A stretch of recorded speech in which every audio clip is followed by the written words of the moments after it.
예, 다 같이 사무엘하 14장의 말씀을 함께 묵상하도록 하겠습니다. 스루야의 아들 요압이 왕의 마음이 압살롬에게로 향하는 줄 알고 드고아에게 사람을 보내 거기서 지혜로운 여인 하나를 데려다가 그에게 이르되 청하건대 너는 상주가 된 것처럼 상복을 입고 기름을 바르지 말고 죽은 사람을 위하여 오래 슬퍼하는 여인같이 하고 왕께 들어가서 그에게 이러이러하게 말하라라고 요압이 그의 입에 할 말을 넣어주니라. 드고아 여인이 왕께 아를 때에 얼굴을 땅에 대고 엎드려 이르되 왕이여 도우소서 하니 왕이 그에게 이르되 무슨 일이냐 하니라. 대답하되 나는 진정으로 과부니이다. 남편은 죽고 이 여종에게 아들 둘이 있더니 그들이 들에서 싸우나 그들을 말리는 사람이 아무도 없으므로 한 아이가 다른 아이를 쳐 죽인지라. 온 족속이 일어나서 당신의 여종 나를 핍박하여 말하기를 그의 동생을 쳐 죽인 자를 내놓으라. 우리가 그의 동생 죽인 죄를 갚아 그를 죽여 상속자 될 것까지 끊겠노라 하오니 그러한즉 그들이 내게 남아있는 숯불을 꺼내서 내 남편의 이름과 씨를 세상에 남겨두지 아니하겠나이다 하니 왕이 여인에게 이르되 내 집으로 가라. 내가 너를 위하여 명령을 내리리라 하는지라. 드고아 여인이 왕께 아뢰되 내 주 왕이여 그 죄는 나와 내 아버지의 집으로 돌릴 것이니 왕과 왕위는 허물이 없으리이다. 왕이 이르되 누구든지 내게 말하는 자를 내게로 데려오라. 그가 다시는 너를 건드리지도 못하리라 하니라. 여인이 이르되 청하건대 왕은 왕의 하나님 여호와를 기억하사 원수 갚는 자가 더 죽이지 못하게 하옵소서. 내 아들을 죽일까 두렵나이다 하니 왕이 이르되 여호와께서 살아계심을 두고 맹세하노니 내 아들의 머리카락 하나도 땅에 떨어지지 아니하리라 하니라. 여인이 이르되 청하건대 당신의 여종을 용납하여 한 말씀을 내 주 왕께 엽죽게 하옵소서 하니 그가 이르되 말하라 하니라. 여인이 이르되 그러면 어찌하여 왕께서 하나님의 백성에게 대하여 이 같은 생각을 하셨나이까? 이 말씀을 하심으로 왕께서 죄 있는 사람같이 되심은 그 내쫓긴 자를 왕께서 집으로 돌아오게 하지 아니하심이니이다. 우리는 필경 죽으리니 땅에 쏟아진 물을 다시 담지 못함 같을 것이오나 하나님은 생명을 빼앗지 아니하시고 방책을 베푸사 내쫓긴 자가 하나님께 버린 자가 되지 아니하시게 하시나이다. 이제 내가 와서 내 주 왕께 이 말씀을 엽짓는 것은 백성들이 나를 두렵게 하므로 당신의 여종이 스스로 말하기를 내가 왕께 여쭈오면 혹시 종이 청하는 것을 왕께서 시행하실 것이라. 왕께서 들으시고 나와 내 아들을 함께 하나님의 기업에서 끊을 자의 손으로부터 주의 종을 구원하시리라 함이니이다. 당신의 여종이 또 스스로 말하기를 내 주 왕의 말씀이 나의 위로가 되기를 원한다 하였사오니 이는 내 주 왕께서 하나님의 사자같이 선과 악을 분간하심이니이다. 원하건대 왕이 하나님 여호와께서 왕과 같이 계시옵소서. 왕이 그 여인에게 대답하여 이르되 바라노니 내가 네게 묻는 것을 내게 숨기지 말라. 여인이 이르되 내 주 왕은 말씀하옵소서.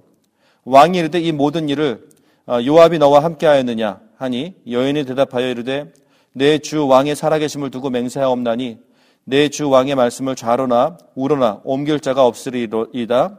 왕의 종 요압이 내게 명령하였고 그가 이 모든 말을 왕의 여종의 입에 넣어 주었사오니 이는 왕의 종 요압이 이 일의 형편을 바꾸려 하여 이렇게 함이니이다.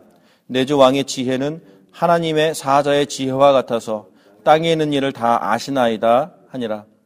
왕이 요압에게 이르되 내가 이 일을 허락하였으니 가서 청년 압살롬을 데려오라 하니라. 아멘. 우리가 어저께 그 왕자의 난에 대해서 생각해 보았습니다. 분명히 정당한 방법으로 인생을 살아갈 수 있는 길들이 있음에도 불구하고 잘못을 저지른 자나 그 잘못 저지른 자를 향하여 복수를 하는 자나 서로가 다 하나님의 선한 뜻을 기다리지 않고 자기의 방법이 더 급하게 지금 발동을 하여 일들을 참 많은 사람들을 아프게 하고 있는 모습들을 보게 됩니다. 모두가 다 지금 오늘 읽은 말씀에도 마찬가지이고요. 정말 우리가 인생을 살아가면서 참 경험하게 되어지는 이런 생생한 부분들이 우리들에게 오늘도 좀 이렇게 읽혀지는 것 같습니다. 그렇습니다. 이 땅에는 여러 종류의 지혜가 있습니다. 그리고 우리가 인생을 살아가면서 친구에게나 부모님에게나 기타 등등 또 여러 사람들에게 정말 내가 결정을 내리지 못할 때에 나의 생각들을 열어서 나누며 이러이러한 상황이 이러할진데 어떻게 하면 좋겠습니까? 당신이라면 어떻게 하겠습니까? 라는 등 질문을 하며 서로에게 정말로 그 나의 인생에 중요한 결정을 내려 나가는 데에 서로 도움을 구하고 또 도움을 받는 이러한 일이 우리 인생에 굉장히 흔한 일 아니겠습니까? 그러나 사무엘하 13장과 14장의 내용들을 읽어 나가면서 우리가 마음에 품게 되는 지혜는 무엇이냐면 참 우리가 여러 의견들을 구할 수 있겠지만 정말 하나님의 마음은 무엇인지에 대하여 우리가 보다 더 집중력이 잘 세워져 있지 않으면 이래저래 어떤 그 사람들의 조언들에 휘둘리게 되고요. 참 그들의 어떤 조언이 하나님 앞에서 의로운 조언이 된다면 참 다행이겠지만 혹시 그 조언을 주는 사람들이 정말 하나님에 대하여 그 마음이 없고 또 어저께 보았었던 누굽니까?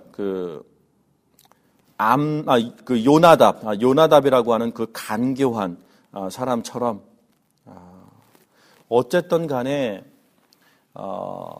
일을 성사시키면 된다라는 그러한 마음으로 그 방법과 과정에 대해서는 그것이 악할지라도 기꺼이 그냥 사용하고자 하는 이러한 마음을 가진 사람들이 나타나고 있는 것을 보게 됩니다.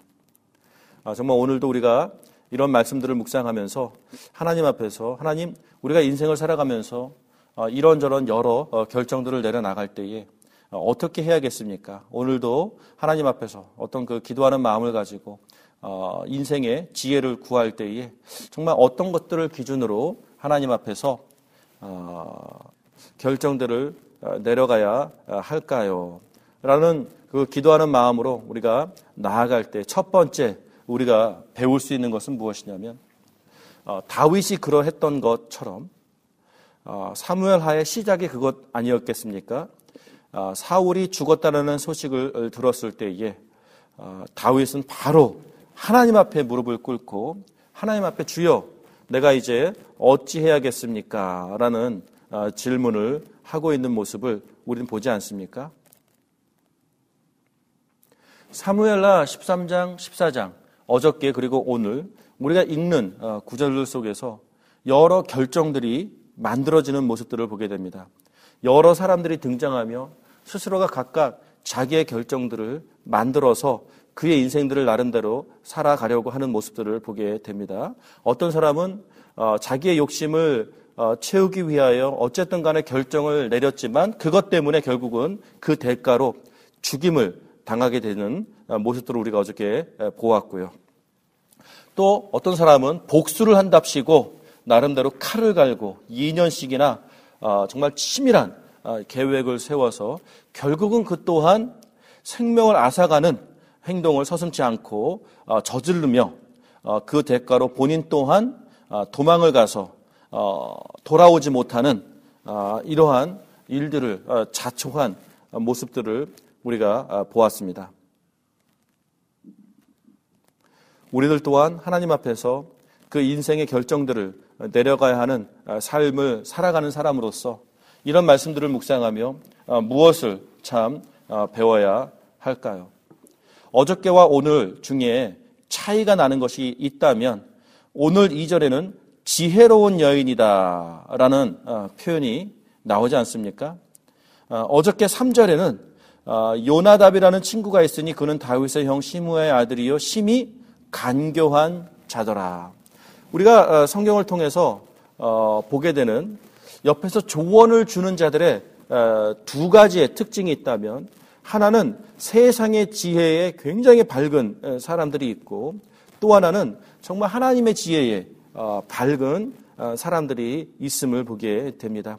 또 이제 세월이 흘러서 이제 다윗이 죽고 그 솔로몬 그의 아들도 세상을 떠나서 이제 3대째의 왕이 세워졌을 때에 그 왕이 조언을 구하지 않습니까? 그랬을 때에 정말 그 지혜로운 나이가 많은 대신들의 지혜를, 조언들을 듣고, 그 다음에 굉장히 젊은 그 청년과 친구들의 그 조언들을 들은 다음에 스스로의 마음이 그냥 그 간교한 자들의 조언을 듣는 쪽으로 선택을 했을 때에 그의 결과가 어땠습니까? 그의 나라가 그냥 두동강이가 나버리지 않습니까? 그렇습니다. 이렇게 오늘 우리가 성경을 묵상하면서 결정에는 대가가 있다라는 모습들을 한번 생각해 봐야 하지 않을까 싶습니다. 눈앞에 당장의 이익에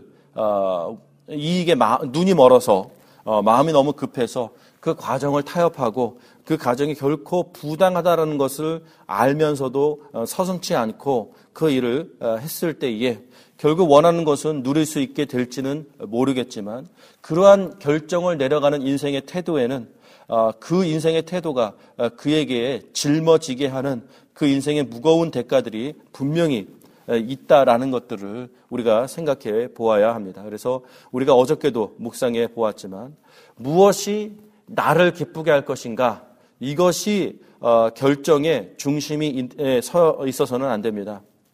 무엇이 모두를 행복하게 하는 것일까? 무엇이 모두를 살리는 일일까? 바로 이것을 놓고 우리가 함께 그 마음을 모아갈 때에 정말 하나님께서 기뻐하시는 진짜 그 하나님의 인도하심을 우리가 누릴 수 있게 됨을 보게 됩니다. 그렇지 않습니까? 어저께도 결국 자신에게 이로운 것을 추구하다 보니까 강간을 하게 되고요. 자신에게 이로운 것을 추구하다 보니까 살인을 하게 되고요. 결국 스스로도 그것 때문에 복수를 당하고 또 스스로도 그것 때문에 도망을 가야 하는 이러한 결과들을 우리가 보았습니다. 오늘은 어떤 결과를 보게 됩니까? 참 인생에 어떤 친구를 내가 곁에 두고 살 것인가, 이것이 또 우리들에게 굉장히 생생하게 지금 다시 한번 확인이 되어지고 있는 굉장히 중요한 질문으로서 우리가 오늘 만나게 됩니다. 다윗에게 요압이라는 사람이 있습니다. 요압은 군대 장관이었습니다. 우리가 그 1장서부터 그 요압이 계속 활약하는 모습들을 보면서 요압은 참 독특한 인물입니다. 사고를 칠 때에도 아주 크게 그냥 대형 사고를 쳐버리는 상황도 있지만, 때로는 이렇게 정말 결정적인 하나님의 지혜를 그 왕에게 충성되이 아주 효과적으로 소통하고 있는 모습들을 보게 됩니다.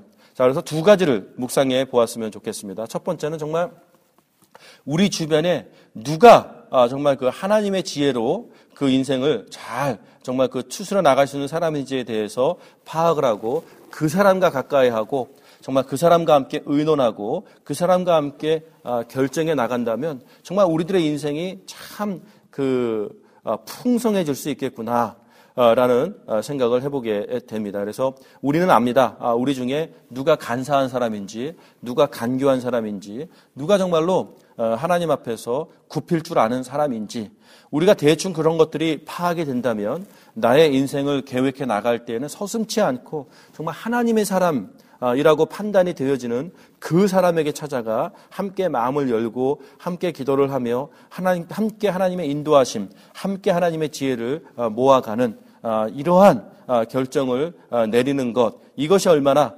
우리들에게 참 지혜로운 것인지 유익한 것인지를 생각해 보게 되고요. 두 번째는 정말로 내가 조언을 해주는 사람의 입장에 있다 했을 때에 정말 내 눈에 저 사람이 이런저런 부분들이 참 부족한데 또 이런저런 부분들이 도움이 필요한데 어떻게 해야 효과적인 것일까?